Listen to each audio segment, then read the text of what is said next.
তো তারা কিসের অহংকার করে? ওরা আসলে ভয়ঙ্কর রকমের সম্প্রদায়।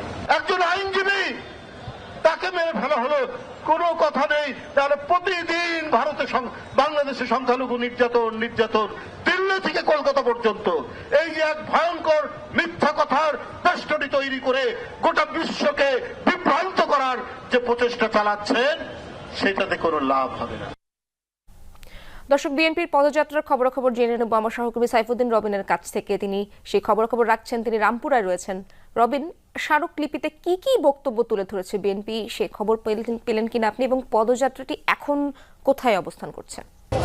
পদযাত্রা শেষে যেই শীর্ষ সংগঠনগুলো বিএনপির মূল 3 অঙ্গ সংগঠন, ছাত্রদল, যুবদল, স্বেচ্ছাসেবক দল, সেই সব নেতৃবৃন্দ যখন রামপুরা ব্রিজে পুলিশের বাধার মুখে পড়েন, তারপর সেই সংগঠনগুলোর সভাপতি, সেক্রেটারি, 3 সংগঠনের 6 জন, তারা 6 জন গিয়েছেন এবং ইতিমধ্যেই ভারতীয় হাইকমিশন